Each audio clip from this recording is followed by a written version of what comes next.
Welcome back to another episode of the Off the Tools podcast. These are racking up, Mr. Jones, aren't they? You know, we haven't missed a week yet. 2026, every week this year. We haven't missed a mug check-in yet, either. Starbucks again. But I have got what is the word? The coveted water bottle, only available to members in the Off the Tools Alliance. Hats as well. You know, you only get these bad boys if you're in the Alliance. If you're really lucky, you might get a jumper. Depends on who you are, but we will see. Yeah, we got a little merch corner going there. That's the full merch package. We never spoke about that before, actually. That's the full merch package up there. What you can't see is the journal, which is lying down, and you can maybe just see one of the pens. Yes. The pens. So, yeah. Just so you know, got to be in it to win it. Absolutely.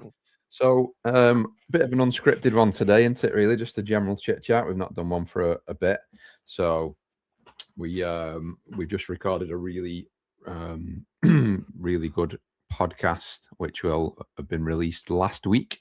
So I hope you enjoyed that. That's with a guest, a young Daniel, and us having that conversation with him has kind of just spurred on this general chit chat one, really, because as a follow on, here's another good example of why you should never sort of put yourself in a box to think, well, I'm just a tradesman and that's my destiny and that's where I'm at forever or whatever it is, and I'm going to be working till I'm 70, yada yada yada.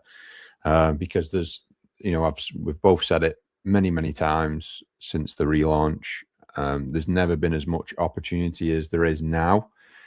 There's always those lots and lots of talks on the forums, coin a few phrases, work's gone dead, phone stopped ringing, race to the bottom is a personal favorite, because all I can see, the way my mind's changed over the years, is for all the ones, for the 99% saying race to the bottom, there'll be that 1% that sees opportunity in that.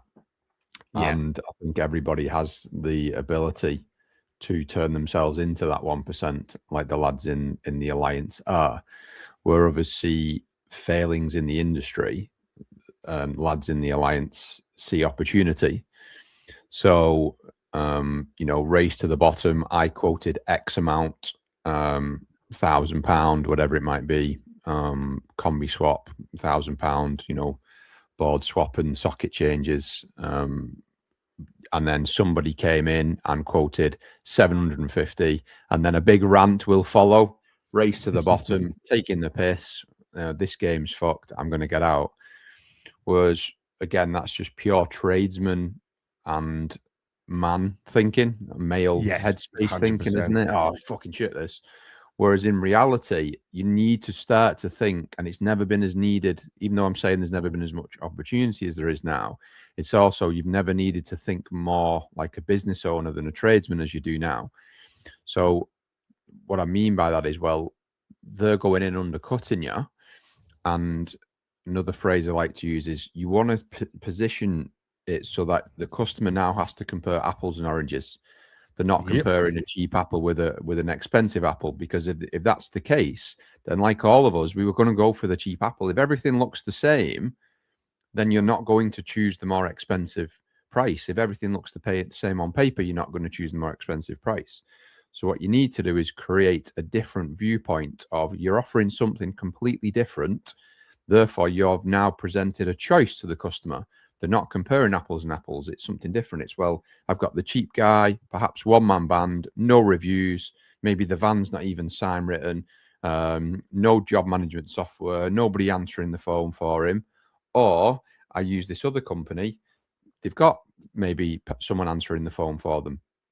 They've got reviews online, they've got exposure, they're on platforms. If you do a Google search of that business, you get some reviews that pop up. The van turns up, it's nicely wrapped, they're nicely presented in uniform, things like that. When you've done the quote, there's a nice website, things like that. The customer has now I mean, they've always had this choice available to them. It's just that now what you'll find is a lot of people are less price driven. Despite what's being said on the forums, there's lots of people that are more value driven than price driven. Yeah. It's the lazy answer saying that it's all price, because then it's an excuse ultimately, isn't it? I'm going to swap my hats here. Like, you know, we're very good at making excuses. You know, the old school fucking hat. Yeah. I don't say this enough. Yeah. You know, bullshit excuses lead to bullshit answers, don't they? And fucking Wait, get my problem back on. Because again, what you'll find nowadays is people are busier naturally. Everybody's a bit busier. Everybody's lives are busier. And you can so I'll give you a different angle of it. Everyone's saying times are tough, people have less money, therefore the game's fucked. There's another angle to that. Some people might have in a bid to generate more personal money, personal wealth, if you will. Perhaps they've got a promotion, they've done some extra training, they're working more hours, they're doing overtime. Therefore, well, how can we help to serve them as a business, as a trade business? Yes. Well, what we can do is we can, if they make an inquiry, we can get back to them straight away because we've got someone dealing with that. There are busy people. Maybe they're working from home, but they're on Zoom calls all day. What we can do is we can send them a booking confirmation that gives them a booking window. We're going to be with you between 12 and 2. They can say to their boss, can't take any Zoom calls between 12 and 2 because I've got a gas engineer coming. How much better is that than them trying to say to their boss, you know, on that Tuesday, somebody's coming servicing the boiler. I'm not quite sure when he's going to come. I might have to jump off a Zoom call. Yeah. Hopefully it's not in the middle of an important meeting. Things like that. You know, sorting out payment, you know, getting the admin team to take payments up front. It saves the customer, again, even more time standing around on site with a card payment machine or sending them an invoice 2 weeks later. There's so many things that you can do that can let's talk about this payment up front bit, right? So this is sure you want to. This is I'm sure triggers for two reasons, right? One, because I know there's a lot of debate about it, so I think it's worth exploring.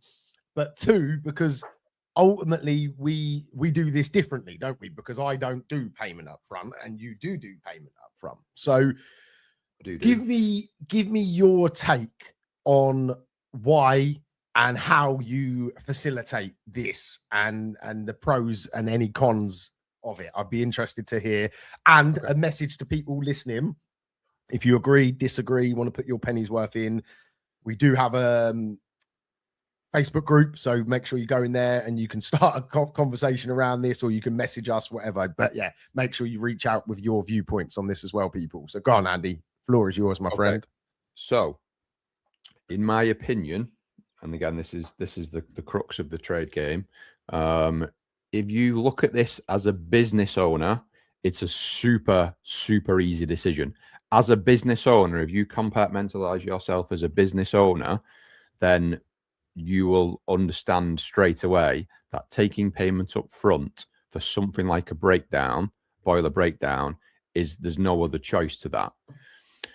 As a tradesman, then it becomes a curveball because you're tying the money to the value that you can provide, and therefore say, well, why would somebody pay up front?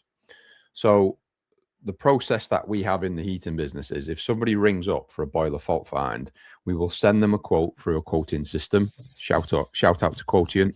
We do Quotient builds. It's a very, very professional looking quoting system that we use for even something as simple as a fault find or a service, something like that. They will get this quote. They will see what we're all about. They will see the pricing, very transparent, you know, urgent, non-urgent, out of hours, different rates. They can then choose themselves. And if they want to go ahead, let's say they want to go with a same day urgent fault find and it's X amount. The girls will take the details, book the job in and say, because this is a fault find, this is a prepayment booking. Once your booking's locked in, you'll get your confirmation and then you will get a payment link sent via text. The number of people that object to that is actually very, very, very small, smaller than you might think. And that's even before people are perhaps fully aware of the level of business that we've got. Yeah. The reason why it then becomes, there's a little bit of a caveat to it, is to be able to pull it off, you need to have a slightly more established business, or even if it is a slightly more established looking business. So if you're the one-man band, like we just spoke about before, you've not got any wrapped van, you've got no website, no exposure online, then yes, you're going to get much more of an objection to it. But if you have reviews online, shout out Review Lion, that builds your reviews across multiple platforms, you have a good website, things like that. If you ask someone to pay for your services up front, and they, while they're on the phone to you, or when you've sent that payment link, they do a Google search of you, and it comes up, oh, well, we're on this platform and this platform, and we've got a nice website, and we've got X number of 100 reviews, then it's no longer the same dilemma for the unknown guy. And I think that, to me, is the crux of, or the blocking thing in place, the block in place for taking payment up front.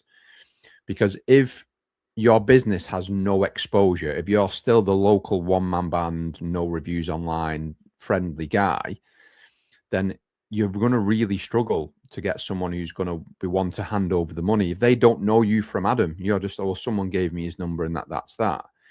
But the secret to it, in my opinion, starts with getting a little bit of structure, and again, changing from that local one-man band guy to a bit more of a business. Yeah. To get back on track as to why it makes sense, again, viewing it as a business owner and not as a tradesman, why wouldn't you take payments up front? All of the horror stories that you see spoke about on the forums is like, and it gets a bit dark, doesn't it? And people delve into the realms of how can they get back at this customer, turn the stop tap off and fill it with postcrete and all that crap that comes out. It's, well, why should it get to that? Because you've made a mistake as a business owner. You've left all of the power with the customer. You don't know that customer from Adam. Like, they could be anybody. They could be a serial trades business shafter, and you just won't know. So by taking payments up front, you've removed the leverage and you've created a nice business to personal transaction. Now they've paid you money. You go out and do a good job. Everybody's happy. They've not got the same level of leverage that they had before. And by sort of design, if you've got those reviews online, if a customer ever comes up with that objection, well, why would I pay you up front when you've not come out to the job? Well, we've got 500 reviews online, 1,000 reviews online, multiple platforms, a growing business. Why would we not come out? So I remember that one of when I used to still be on the phones, I had an objection, and it was I remember it like it was yesterday. A guy had rang up, and he had one of these like fly by the nights property management type companies where you can set up on company's house in an hour and start trying to manage call outs for people. And what they are is, you set it up, you try and reach out to landlords who need, let's say, a CP12, and then you will try and find someone to do the CP12 and charge a broker's fee in the middle. A little bit like what letting agents do to a degree. He'd rang up and he'd looked to book in a fault find on a boiler for this landlord property. Yeah, no problem. And at this stage, we were only taking prepayment for when the bill payer wasn't on site. And I wanted to mention that because that's a really good place to start. A lot of the guys that get burned have been burned by landlords, property agents, or companies, the bigger companies, and that, you know, we've all probably done some work for in the past, who start trying, oh yeah, we can give you loads of work, and then you build up a bill and they don't pay. So it started with that. If the bill payer's not on site, we take payment in advance. Yeah, no problem. That's all booked in. We've got an engineer available, you know, this afternoon or tomorrow morning. It's booked in. You've got your confirmation. I'll pop the invoice over to you. That needs to be cleared for the job's not locked in. Oh, I can't. I'm not paying you up front. Well, what do you mean you're not paying up front? Well, I've been burned in the past. All right, okay. But who are you? Well, I'm Dave. I'm looking to book in this job. Oh, that's great. Well, we're such a body. We've got 1,000 reviews online. We're on multiple platforms. You can see us on Company's House. We're VAT registered. We're limited. We have a website, all the other stuff that comes with it. So you know loads about us. You can Google us. You can find loads out about us. You're just the guy that's rang up to book a job. So what's to say we go out, do that job, we get your boiler back up and running? What's to stop you paying? Like, what's to stop us? Like, you know, what's the guarantee we're going to get that you're going to pay? We don't have that. Your guarantee from us is we're a highly exposed, well-reviewed business, that our business is going out doing the jobs. And this is always a funny concept to me, like reviews online, because that should give the customer that confidence in you. Yeah. You know what I mean? That these reviews are built off doing the job. It's not in our interest not to do the job. Yeah. It's different. Again, this is why it's so important that you have that exposure, because you got to look at it from the customer's eyes. If you're just a nobody and there's nothing online, then you could make a business off shafting people. Yeah, I'll go out, I'll take a call out fee, gone. Change your number, start a different business the next week. But when you've got a business that is built off years of reviews, it's not in your interest to do it. So to sort of get back on track, as a business angle, there's no reason why you should not be taking that payment up front. Yeah. It makes everything fairer, because you're going out, you're using fuel, you're going out to the job, you're using your skills, etc., etc. If you book that job in and you go out and do it, you're then chasing payment. It also creates more admin work, which is the other bit on I wanted to say, is it actually smooths the admin process, because there's no longer an invoicing process in place. The job gets booked in, the invoice gets paid, it reconciles through your job management software, it's done. There isn't any more additional add-on work to do that. You're not, you know, we work with a lot of guys who, when they come into Off the Tools, they might have an admin person in place. And the big portion of that admin person's job is chasing invoicing from weeks prior. Like, why would you not do it in a singular transaction? Why is it not just done? Yeah. So that's all that. Okay. So that's your view on it. Yeah. Go on. Are you finished, or is there more? Sorry. No, I could talk about that for a while, because that's something that I've become quite passionate about, not just because I believe it's the right thing to do from a business perspective, but mainly because of the industries. Like, most people will argue with me on that. Yeah. 95%. I'm going to play devil's advocate here. I'm going to steel man the argument a little bit. So go for it. My customers won't accept that. That's what like one of the first things people. You need new customers. Yes. Yeah. But that was a generic question there. Like, that's obviously the biggest feedback. But then that comes down to expectations, doesn't it? If you are clearly communicating this and you have that level of trust built around the business that Andy elegantly explained, all of those trust points, it starts to nullify that argument. So to move on to one of my own objections is, well, not objections, it's just I just haven't tried it. You know, quite frankly, you know, honestly, I can't really sit here and say, no, that I don't agree with you, because I haven't actually tried to do it. And the reason I haven't tried is because I have always done strict payment terms. My debtors for the last 5 years have never been more than a couple of days, you know. So for me personally, it's never really been a bugbear of business.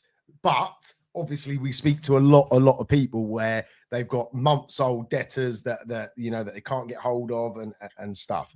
So for me, I think I just need to try it, you know, just need to implement it into the system and see the reactions and deal with the objections that might come up.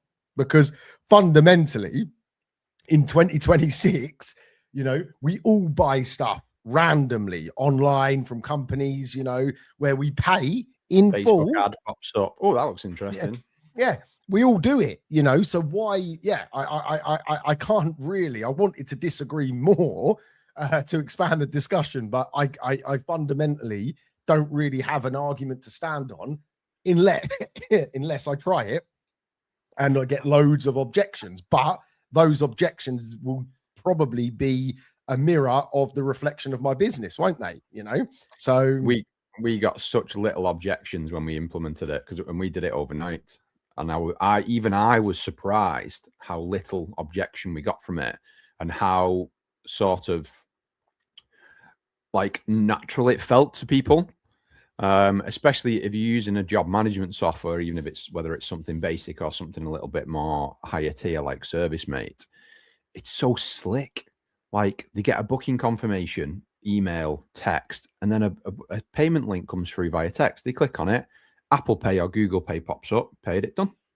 It's actually easier for the customer to do that than if you're either trying to chase a bank transfer later down the line or even using a card machine.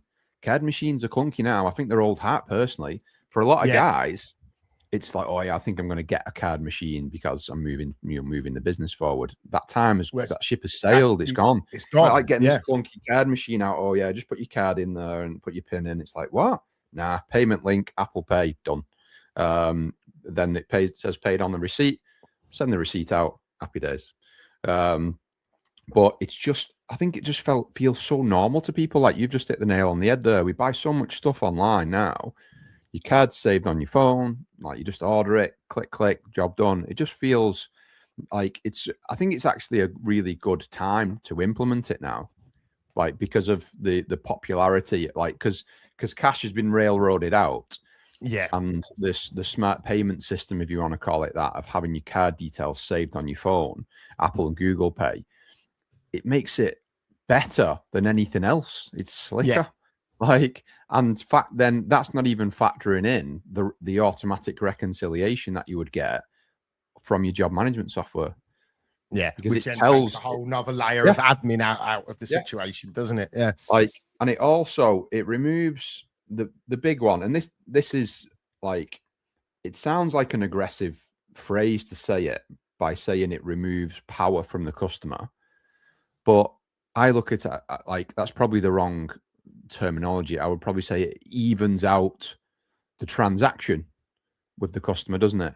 Like, yes, you know what I mean? Yeah, puts you on a level playing field rather than them having what I call the whip hand over you. Do you know?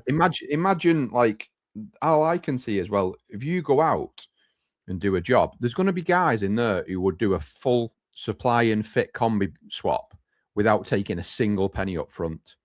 Yeah, that scares the shit out of me to think that people do that. Like, you just. I won't lie, I do. I do because slight variable. A lot of yours are existing customers, aren't they? So you're doing it for customers you've had for years. Yeah. So it's not like I'm dealing with like complete randoms. It's an established business, but it also comes down to laziness on my side. You know, laziness in regards to I haven't changed with the times. You know, that I'm still working on 2018 like values in some areas of the business. You know, in a lot of areas I'm not. But in that one, so it's actually quite a challenging podcast because I'm going to have to now go away and re-look at the processes and modernize that area of the business. But this is why we work so well. Discussions, as duo coach, as that's why Off the Tools is working really well because we've both got our own ways and viewpoints, but we don't sit here and both think that the one way is the way because there's lots of different ways. We change, we argue, we bicker about things, you know, and that's what brings huge value to all of the members in the group, you know. And a little plug while we're on it, if you are not a member of Off the Tools Alliance, why not? Please, I'm asking you a question. Drop me a message. Why aren't you joining? What's the barrier to you coming in and joining Alliance right now? Because, you know, there is so much value. You think these are podcasts that we're doing to the public, right? Think about how deep the sessions are when we're in our personal spaces and we're doing one-to-one sessions and we're doing the small group sessions and even better when we do the days that we host. You know, this is like 10%, isn't it, really, of what actually, you know, gets discussed and gets debated and gets talked about. So please let me know why you're not joining. I would love to know some of the objections as to why you're not a member. And if you're sitting listening to this and you're still thinking, no, I can never charge up front, no chance, no way I can ever do that. You can. And if you want to find out how easy it is to do it, just jump on a call like with one of us. Like it's free, like it's a free call. Like, well, not asking for anything, just have a chat on the phone. But a lot of that, like lost my train of thought. And you oh yeah, so the combi swap thing, that really scares the shit out of me. And they're all the horror stories you hear, isn't it? Imagine you going, brand new customer, I want a combi swap, and you're like, oh sweet, like this one-man band, shit up, that's bread and butter, combi swap.